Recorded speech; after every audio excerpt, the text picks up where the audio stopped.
Se a gente conseguir a cada ano melhorar 50, nós vamos, sabe? É um passinho de elefante, mas a gente vai. Nós temos que trabalhar quais são os fatores que efetivamente incidem na aprendizagem.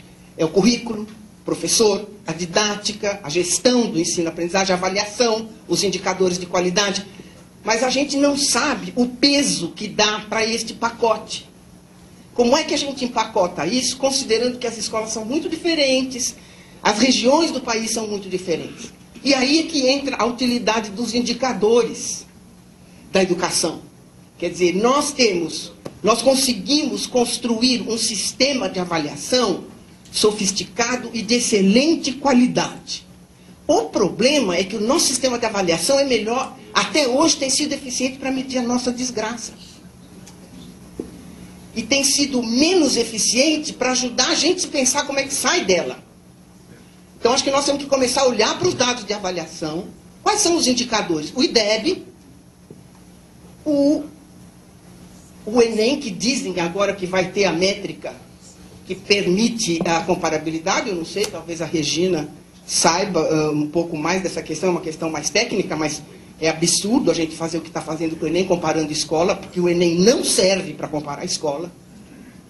Até porque de um ano para o outro ele muda, ele não é uma prova paralela equivalente, ele não é feito com a métrica da tecnologia de resposta ao item, que é a que permite, também não me perguntem muito o que é, porque eu também não conheço os detalhes, mas que é uma tecnologia criada em Princeton, no ITS, nos Estados Unidos, e que permite comparabilidade. O SAEB é.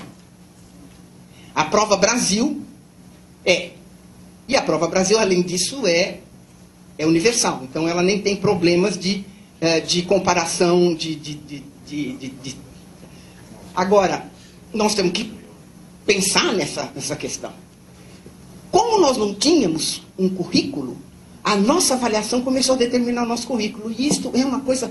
Eu às vezes penso assim, gente, este país tem todas as ideias fora do lugar. São boas, mas elas estão fora do lugar. Ontem me ligou uma menina dizendo assim, olha, ela é jornalista da Folha, eu conheço ela desde a época que ela estava na fundação, dizendo assim, vieram os alunos de escola particular reclamar, porque agora com o Enem, imagine, a escola está ensinando a fazer o Enem. Eu falei, uai, que bom! Antes ele ensinava a responder o vestibular, agora ela está ensinando a fazer o Enem. Eu acho que avançou. E ela diz, mas como? Você acha certo a escola ensinar para fazer avaliação? Eu falei, se você não tem antes o que vai ser avaliado, eu acho que sim. Ou você tem um currículo e avalia o que você pretende com aquele currículo, ou a avaliação vem e avalia, e você pode ter duas atitudes. Não aceito a avaliação, então não faz. Minha escola não entra nisso, a Waldorf. Certo? A Waldorf fez essa opção.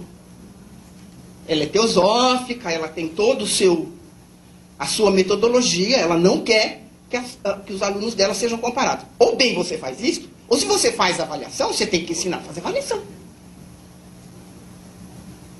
Você sabe que o ministro da Finlândia respondeu isso numa entrevista, né? Por que os alunos vão tão bem na Finlândia? No PISA. Ele disse que nós ensinamos o que está no PISA. Ai. Vocês não acham que é uma ideia fora do lugar? Você ficar escandalizado que a escola está ensinando a fazer avaliação? Então, não faz avaliação. Agora, fez avaliação? Não pode fazer disso um segredo, dizendo assim, olha, fala para o professor que é para ele ensinar isto, porque eu vou avaliar aquilo, viu? Não é? Porque é isso que nós fizemos, até hoje. Pela primeira vez, São Paulo vai ter, agora, com a proposta curricular, o SARESP alinhado na proposta. Até hoje, o SARESP não foi alinhado na proposta, ele foi alinhador, ele não foi alinhado. Porque não tinha proposta. Na Prefeitura de São Paulo, o último currículo que tem fui eu que fiz quando fui secretário em 1985. E eu perguntei lá e ficou você viu o currículo de 85? Quem tem o currículo de 85? Aí estava lá numa gaveta empoeirada e tiraram lá o currículo de 85. Disse, não, mas é que a gente não tem mais tradição de fazer currículo. Isso é gente formada em curso de pedagogia. De onde eu vim, A primeira aula de didática era sobre currículo.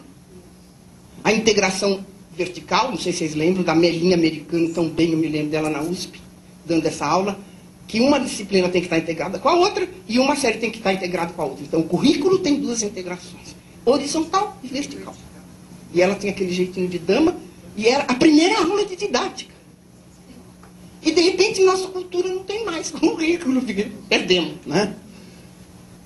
Qual outra coisa que a liderança vai ter que fazer? Vai ter que reposicionar o currículo na proposta pedagógica, alinhar com a avaliação interna e externa e estabelecer diretrizes para a formação continuada do professor. Nós não podemos mexer na formação inicial do professor. É imexível. O ensino superior no Brasil é imexível. Ou ele é defendido com unhas e dentes pela corporação das universidades públicas, ou ele é defendido com mão no bolso e molhando a mão de todo mundo pelas corporações privadas. Nisso sobram umas e outras que são boas, mas a grande maioria é assim. Então ninguém fecha curso de formação de professor. Não tem exame, não tem certificação. O mercado emprega todo mundo, pô, mas isso é um grande negócio. Eu abro uma escola que forma para uma profissão que ninguém controla e que tem um mercado infinito. Quer dizer, alguém teria que regular isso. Então, naquilo que o Estado tem que regular, a gente não regula. E aí a gente regula a mensalidade da escola particular. Como se estabelecer o preço da escola particular fosse uma coisa viável num país como este. Então, acho que existem coisas que a liderança pode fazer, porque mexe no nosso calo, é uma questão de vontade política da educação. E tem alguns equívocos e coisa aprendida. Quer dizer, educação escolar é política pública.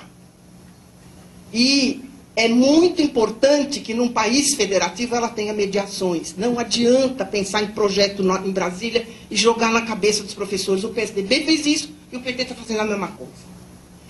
A qualidade da educação escolar é a qualidade da aprendizagem dos alunos. Nós não precisamos ficar todo o tempo nesse contorcionismo para dizer que a gente não ensina, a gente educa. Certo? Não tem diferença. Quem ensina, educa, e quem educa, ensina.